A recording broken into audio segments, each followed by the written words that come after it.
El Tribunal Constitucional entra en sesión vista de la causa rol 3248, requerimiento de inaplicabilidad por inconstitucionalidad presentado por doña Jimena Aguilar Cárcamo respecto a los artículos 12, número 1, letra D y 13 de la Ley 19.253, conocida como Ley Indígena. Tiene la palabra la señorita Pilar Arellano. Gracias, señor presidente. El pronunciamiento de inaplicabilidad se ha solicitado para que surta efectos en el proceso sobre recurso de casación en el fondo, rol 38.317-16, que sustancia la Corte Suprema. En lo que concierne al conflicto de constitucionalidad de autos, cabe precisar que el contenido de los preceptos reprochados es el siguiente. Por su parte, el artículo 12, número 1, letra D, señala cuáles tierras se consideran indígenas, estableciendo, entre otras, que son indígenas aquellas que las personas o comunidades indígenas actualmente ocupan en propiedad o posesión, provenientes de aquellas formas que el Estado ha usado para ceder, regularizar, entregar o asignar tierras a indígenas, como el Decreto Ley número 2695 de 1979. Por otra parte, el artículo 13 mandata que las tierras a que se refiere el artículo 12 precedente, por exigirlo el interés nacional, gozarán de la protección de la ley indígena y no podrán ser enajenadas, salvo entre comunidades o personas indígenas de una misma etnia.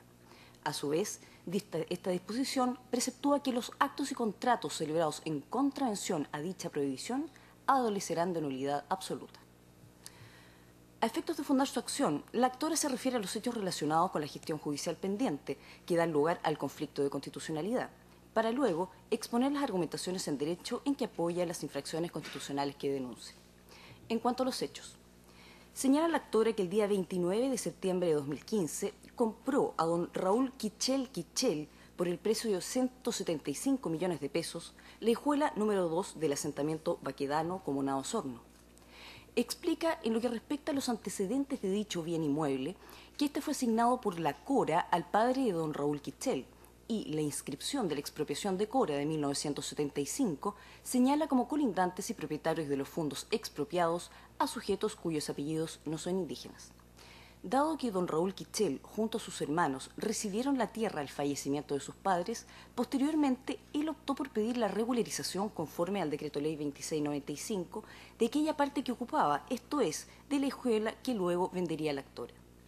En relación con dicha tierra, el actor se presenta que la CONADI certificó que la misma no se califica como indígena y que además la ley indígena, también en su artículo 12, dispone que las parcelas Cora ubicadas en las regiones octava, novena y décima, para ser consideradas indígenas, deben inscribirse en el registro de tierras de la CONADI y constituir agrupaciones homogéneas así calificadas por dicho organismo, cuestión que no se daría en la especie. El problema de la actora se originó porque el conservador de bienes raíces de Osorno se negó a inscribir la aludida compraventa celebrada con el señor Quichel, por cuanto el vendedor pertenecía a una etnia indígena y había recibido la tierra en razón del Decreto Ley 2695. Características estas últimas que generaban la nulidad absoluta de aquel contrato. La actora entonces presentó un reclamo, el que fue desechado en primera y segunda instancia, razón por la cual se tramita actualmente el citado recurso de casación en el fondo, que fue deducido por la actora en contra de la respectiva sentencia de la Corte de Apelaciones de Valdivia. En sede de casación en el fondo, alega que ha habido una errada interpretación del concepto de tierra indígena, al asumirse que ésta se puede aplicar sin tener en consideración la ubicación del inmueble comprado, aunque el terreno no haya pertenecido anteriormente a una comunidad indígena.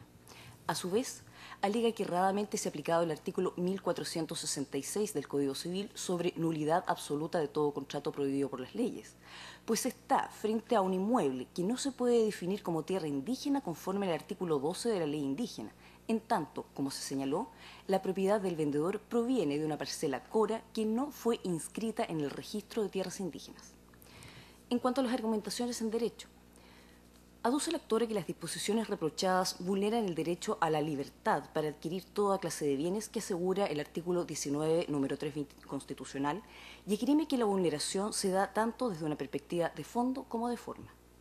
En cuanto a la inconstitucionalidad de fondo, argumenta que conforme el impugnado artículo 13, si este tacha de nula absolutamente a una compraventa celebrada por una persona que ostenta apellido indígena y que ha recibido la tierra a título gratuito del Estado en base al decreto ley 2695, significa que no se puede concretar la transferencia del bien y con ello es que se conculca el ejercicio del derecho a la libertad para adquirir el dominio de toda clase de bienes. Más aún, si se estima que ello atentaría contra la igualdad de todos los chilenos, ya que se impediría al 90% de la población adquirir propiedades regularizadas bajo esas circunstancias, conforme se desprende de la relación de las dos normas reprochadas. En su exposición, la actora cita a la doctrina autorizada para despejar el concepto de interés nacional, en que sustenta el artículo 13 la prohibición de enajenar tierras indígenas con la consecuente nulidad. Lo anterior, a efectos de explicar de que se trata de una noción que no se identifica solo con los intereses o bienes particulares de quienes conforman la sociedad, ni tampoco con el solo interés de la sociedad toda con prescindencia de los intereses particulares. Analiza entonces el valor comprometido en las tierras indígenas para ser o no considerada su protección como de interés nacional. Para ello se detienen diversos conceptos de especialistas de la materia y luego se aboca a un análisis de la ley indígena. Expone que esta última tiene como orientación proteger a los indígenas y sus comunidades, en tanto reconoce que la tierra es el fundamento principal de su existencia y cultura. De esta manera, la protección brindada por dicho cuerpo legal, como por otras regulaciones, entre ellas el citado Decreto Ley 2695, siempre se ha referido a las tierras que ocupa la comunidad indígena, no a las separadas de la misma. A su vez, recalca que el convenio número 169 equipara el concepto de tierra indígena al territorio indígena. Así, la limitación a la libre adquisición o enajenación de tierras indígenas basada solo en la calidad indígena del propietario vendedor es anticonstitucional. Agrega en este punto que no tiene sentido el que por ser indígena y haber regularizado su propiedad se convierta en la tierra del mismo indígena. Lo anterior, teniendo en consideración que muchos indígenas viven en sectores eriazos o aledaños a distintas ciudades y que nada tiene que ver dicha locación con el territorio indígena ancestral que protege la ley indígena. Por lo mismo, lo dispuesto en las normas reprochadas vulnera la ratio legis de dicha ley, en tanto no existe interés nacional alguno en declarar como indígenas las tierras que no se refieren a tierras ancestrales, tan solo porque pertenecen a una persona indígena y fueron regularizadas según el aludido decreto, conforme lo dispone el impugnado artículo 12, número 1, letra D. Por lo demás, señala, la protección dada por el legislador se hizo cargo de la compra a vil precio de las tierras indígenas, cuestión que no se daría en la especie, pues se pagó al señor Quichel la suma de 19 millones por hectárea. En cuanto a la inconstitucionalidad de forma, expone la actora que el artículo 13 impugnado resulta inconstitucional, toda vez que al prescribir la Constitución que una limitación restrictiva del derecho a la libre adquisición de bienes debe efectuarse por una ley de quórum calificado, debió, conforme a la misma, haber sido dicho artículo 13 objeto de control preventivo de constitucionalidad, cuestión que no ocurrió en la especie. Es cuanto puedo relatar, señor presidente. Muchas gracias. Por la parte requirente, alega el abogado Eliseo Richard, hasta por 20 minutos. Tiene la palabra. Vengo a alegar por el recurso de inconstitucionalidad de fondo y de forma presentado por mi parte, solicitando que por los argumentos de hecho y derecho que voy a exponer, este alto tribunal lo pueda acoger. En definitiva, voy a hacer un breve análisis del recurso. Pido perdón primero por la brevedad y segundo por la falta de brillo, por cuanto tuve un accidente en el ojo hace 10 días atrás que todavía no salgo de él. Así que no he tenido la suficiente estado de salud para poder hacer el mejor análisis posible. Primero, ¿de dónde viene esta propiedad? Esta propiedad es una propiedad que está aledaña a la ciudad de Osorno, a 1 kilómetro de la actual parte urbana y en una zona de progresiva expansión, vale decir, podríamos hablar que es una zona de extensión urbana. Sus propietarios anteriores, voy a hacer un análisis de atrás para adelante en el tiempo, eran personas todas particulares, ninguna de apellido indígena, como se desprende de la cantidad de personas que están figurando en los deslindes de los expropiados y el dueño de los dueños, que eran todos prácticamente de apellido alemán o español. No hay ningún apellido que alguien pueda pensar que tenga alguna característica indígena. O sea, la zona en que se expropió el predio es una zona que nada tiene que ver con el territorio indígena ni con las tierras ancestrales de los mapuches. Después viene la expropiación de Cora, y en el lugar pone una parcela que se llama la parcela número 12, fue entregada al padre del vendedor el año 1975, el cual luego fallece y es hecha la posesión efectiva, la cual se entrega a sus 9 hermanos y a la esposa, la cónyuge sobreviviente. Finalmente, el año 2005, el ocupante de la parcela, porque no todos los hijos se quedaron viviendo en el campo, sino que muchos de ellos, como ocurre y ustedes saben, se vienen a trabajar a la ciudad. De los que se quedaron en el campo, en vez de hacer los trámites de partición correspondientes, prefirieron pedir la aplicación del decreto 2695, porque con eso quedaban, al parecer, con una superficie mayor que lo que le hubiera correspondido haciendo la división por hijos. Y quedó con 9,505 hectáreas, las cuales el año 2015, en septiembre, o sea, prácticamente no hace todavía un año, fueron vendidas a mi parte, la señora Jimena Aguilar Cárcamo, en una cantidad de 175 millones de pesos, vale decir más o menos 19 millones de pesos a la hectárea, lo cual es un precio absolutamente comercial, que nadie podría decir de que se está produciendo una expoliación a una persona, aunque tenga apellido mapuche. El problema del apellido mapuche no lo voy a desarrollar porque más bien forma parte de los argumentos en el recurso de casación en el fondo, porque me parece que no es lo importante, por lo menos para este tribunal, sino que este tribunal, yo pediría que nos aboquemos al problema de la aplicación del 2695 a este caso. Después, entonces, tanto el conservador de bienes raíces de Osorno, como después el juez, me parece que el primer juzgado de Osorno, y la Corte de Valdivia estimaron de que por tener el vendedor un apellido que ellos presumen indígena, nadie dice con definitiva, en forma cierta, que el apellido Kircher sea indígena. Kircher puede ser un derivado de Küchel, el alemán. Pero bueno, ellos dijeron que era indígena y además, por haberse aplicado el 2695, esto convertía ese terreno en terreno indígena y en consecuencia, de acuerdo con el artículo 12, número 1, letra D, caía dentro de aquellas tierras que eran protegidas por la ley indígena, 19.253, y existía entonces un vicio de nulidad absoluta. Y como el artículo 8 del reglamento del conservador de bienes raíces permite a los conservadores, cuando observen en una inscripción que se les requiera un vicio de nulidad absoluta, no proceder a la inscripción, el conservador rechazó la inscripción, el juez de primera instancia en Osorno estuvo de acuerdo con ese rechazo y la Corte de Valdivia también estuvo de acuerdo. La verdad es que en esto ha corrido mucho una aplicación mecánica de la ley. O sea, sin entrar a profundizar si realmente se daban los supuestos que la ley tuvo en cuenta para proteger las tierras indígenas, si se daban estos supuestos acá o no se daban. Sin embargo, solamente por el hecho de que la persona se creyó que tenía un apellido indígena y además se aplicó, era fruto del 2695, entonces se prohibió la inscripción. Y se alteró entonces la libre adquisición de tierras que está consagrada por nuestro artículo 19, número 23 en la Constitución. Ese artículo 19, número 23 de la Constitución, si me permite, señor presidente, leer un pequeño párrafo. No leo con mucha fluidez, pero de todas maneras.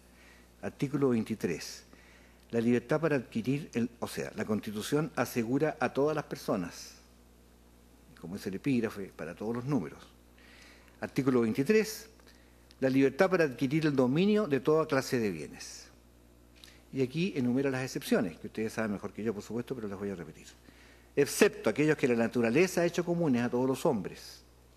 Hablemos, por ejemplo, del aire, del agua de mar, o que deban pertenecer a la nación toda, por ejemplo, los hidrocarburos. Y la ley lo declara así. Lo anterior es sin perjuicio de lo prescrito en otros preceptos de esta Constitución, que tampoco señala ninguna prohibición a este respecto. Ampliando la excepción de la ley, el inciso segundo dice, una ley de quórum calificado, y cuando así lo exige el interés nacional, puede establecer limitaciones o requisitos para la adquisición del dominio de algunos bienes. Entonces, yo voy a tratar de analizar un poco si aquí se da o no el interés nacional, que es el mencionado en el inciso segundo del numeral 21. El interés nacional ha sido desarrollado por algunos juristas, por supuesto, que voy a mencionar brevemente porque no es un concepto tan difícil tampoco. Por ejemplo, la profesora Marisol Peña Torres, que aquí nos acompaña, en un artículo del año 2001, publicado en la revista de la Universidad de Derecho de la Universidad Católica, dice que el interés público es un bien jurídico que satisface el conjunto de los derechos fundamentales con los intereses individuales y colectivos de cada uno de los miembros de la sociedad civil. O sea, es una especie de compaginación entre ambos extremos de los bienes, del bien común y bien individual.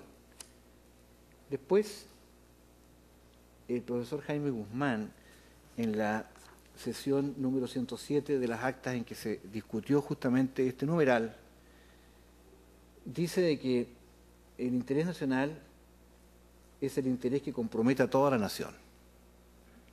No desarrolla más y señala una prevención en el sentido de que si se habla de una limitación respecto de las personas para adquirir bienes, podría chocar con la igualdad ante la ley. El profesor Alejandro Silva habla que el interés nacional sería equivalente al bien común, concepto que ustedes saben que son bastante desarrollados, sobre todo en las encíclicas papales. El profesor Sea, José Luis Sea, en su libro sobre Derecho Constitucional chileno, dice que el interés general de la nación es el que convenga a la nación en su conjunto. Entonces, todas estas definiciones nos llevan a decir, bueno, el interés nacional es aquel que se refiere a toda la nación o que tiene que ver con el bien común. Hay una jurisprudencia, me costó bastante encontrar jurisprudencia respecto a la ley indígena. Hay 2 o 3 fallos solamente de este Tribunal Constitucional que se refiere uno al convenio 169, otro a una reclamación sobre la aplicación del procedimiento de la ley indígena sobre un comodato precario que estaba sometido a la ley civil y se cambió a la ley indígena. Y no he visto más. Esta sería la tercera vez que este alto tribunal se va a abocar a estos temas de la ley indígena. Tema que por lo demás quiero, en paréntesis, bastante interesante porque este problema de las compras de este tipo de tierra es sumamente frecuente en la zona sur. Hablemos de Temuco a Puerto Montt.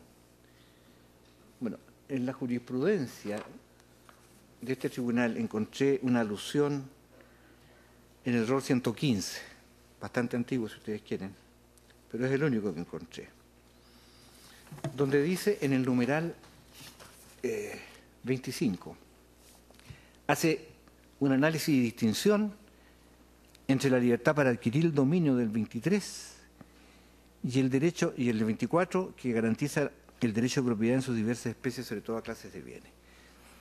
Y en ambos se refiere al interés nacional. Entonces,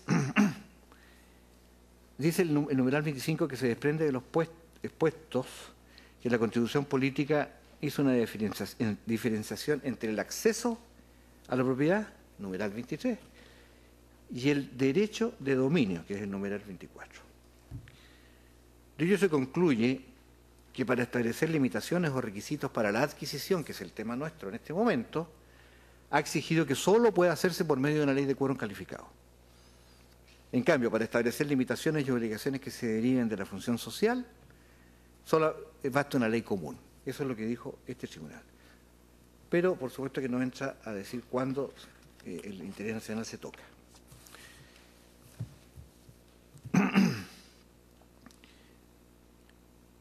El artículo primero, inciso tercero de la ley indígena, dice, me permite, señor presidente, que es deber de la sociedad en general y del Estado en particular proteger y promover el desarrollo de los indígenas, su cultura, etcétera, adaptando las medidas adecuadas para este fin y proteger las tierras. Y proteger las tierras. Más adelante se dice, no quiero cansarlo, señor presidente, de que las tierras son la base no solamente de la subsistencia de los indígenas, sino de la raíz cultural que ellos tienen, por cuanto la tierra para ellos tiene además un significado religioso, como ustedes saben, la Pachamama u otras, y que en definitiva forma parte, digamos, de su cosmología. Y por eso que la tierra no solamente se protegió en muchas leyes chilenas, que se hayan cumplido no es otra cosa, pero ha habido siempre protección en la ley chilena a las tierras indígenas, para evitar que sean expoliados por personas inescrupulosas que les compren la tierra a vil precio. Y eso mismo se repitió en la ley indígena 19.253. Proteger las tierras indígenas para que no fueran los mapuches o el resto de los indígenas expoliados en la compra de sus tierras. Entonces, de acuerdo también con el convenio 169, equiparó el concepto de tierra al de territorio indígena. O sea, yo voy caminando en este sentido para que vuestra señoría, digamos, se convenzan igual que yo, que cuando se habla de proteger la tierra indígena no se está hablando de proteger una tierra que, si este pedazo de audiencia fuera de dueño de un señor con apellido mapuche, no es tierra indígena.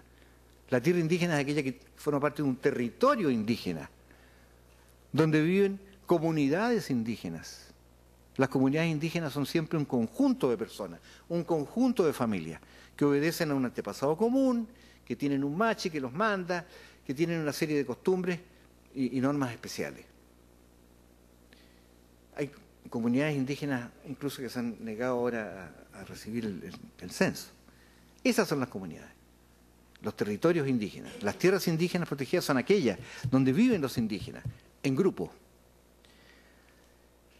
Lo quiero diferenciar porque aquí en este caso nuestro era una parcela de Cora que se expropió de particulares de apellidos alemanes, prácticamente todos, y no tiene nada que ver con los indígenas. Simplemente si hubo algún indígena, era un trabajador como cualquier otro, porque los indígenas también se desplazan y van a trabajar no solamente de panaderos, o en fin, y ahora son hasta profesionales, muchos de ellos, pero también trabajan de inquilinos o de empleados, de obreros en otros fundos, y por eso quedaron dueños de parcela. Entonces, en este caso estamos en presencia de una zona aledaña a Osorno, a la ciudad de Osorno, rodeada de propietarios que no son indígenas, proveniente de una parcela Cora no inscrita en la CONADI. Y esto es muy importante porque el artículo 12 dice que son tierras indígenas las parcelas Cora que sean inscritas como en el registro de tierras indígenas de la CONADI y que formen un conjunto armónico. Y la CONADI lo tiene que inscribir y certificar. Y nosotros, por el contrario, yo acompañé acá en el primer 8C número 3 un certificado, no, número 2, un certificado de la CONADI en que dicen que esta parcela, este sector, no se encuentra inscrito en el registro público de tierras indígenas, no es tierra indígena. Y si no es tierra indígena, entonces, ¿qué protección requiere de la ley? ¿Cuál es el interés nacional comprometido? Me parece que ninguno.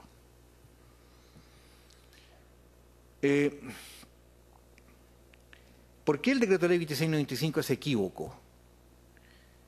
Primero, porque de acuerdo con su artículo primero, el decreto de ley 2695 que regulariza las tierras se aplica tanto a los bienes raíces rurales como urbanos. O sea, podría ser perfectamente un bien raíz urbano propietario de un indígena. Y el artículo 7º recalca de que es aplicable en cualquier punto del territorio de la República. Históricamente recuerdo que en la ley 17.729 del año 1972, que era la ley indígena de tiempos del presidente Allende, decía en su artículo 8 expresamente que esa ley no se aplicaría el decreto ley 20, no, el artículo 8º del decreto ley 2695 dice no se aplica en la ley indígena 17729. O sea, ahí se da la situación contraria a la actual. Y el equívoco del actual fue que puso el 2695 en forma global. Si hubiera dicho no se aplica el 2695 en la parte rural, no habría habido problema. Pero como dice el 2695 en general, se está aplicando a terrenos que no son indígenas. Entonces, en consecuencia, en esta parte, porque yo veo que el tiempo se me acaba, no hay interés nacional para prohibir la compra de terrenos de no indígenas, y la alusión que se hace en el artículo 12, número 1, letra D, al 2695, mi parte estima que es inconstitucional por ir contra la libre adquisición de tierra que garantiza el 19, número 23. También he hablado de la inconstitucionalidad de forma, que estaría en el sentido que siendo una disposición que estaba limitando la adquisición de tierras, de bienes, tenía contenido constitucional. Y sin embargo, esta parte de la ley indígena no fue remitida por el presidente de la Cámara de Diputados a este tribunal para que hiciera el examen previo de constitucionalidad. Entonces, este artículo 13 no tuvo examen previo. En consecuencia, como no hubo examen previo de constitucionalidad, hay también una inconstitucionalidad de forma, sea cual sea haya sido la votación, porque yo no estoy entrando si hubo votación suficiente o no, sino si se hizo el examen previo. Y el artículo 37 de la ley 17.997 que rige este alto tribunal, en que aparentemente habría una negativa para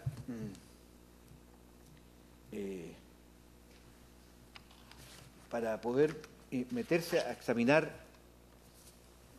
digamos, leyes en que ya el tribunal hubiera hecho el examen, se refiere primero a leyes orgánicas constitucionales, y esta no era ley orgánica constitucional, era la ley indígena, y en segundo lugar dice en el caso que haya sido tratado el caso, y aquí no fue tratado este caso. En consecuencia, queda abierta la posibilidad de que este altísimo tribunal entre ahora a examinar la inconstitucionalidad de forma que alego en este caso. Restándome casi menos de un minuto, quiero decir que esto ha sido mi alegato, pido perdón por la pobreza de la locución, pero no estoy en condiciones de salud mejores para haber hecho otra mejor. Pero lo importante aquí, como se dice, es el fondo y no la forma, y espero que vuestras señorías hayan podido, por lo menos, entrar en nuestras razones. Con esto termino pidiendo que se apruebe el recurso de inconstitucionalidad planteado por mi parte. Bien, muchas gracias. ¿Alguna pregunta, señores ministros? No, muy bien. Concluida entonces la vista de esta causa.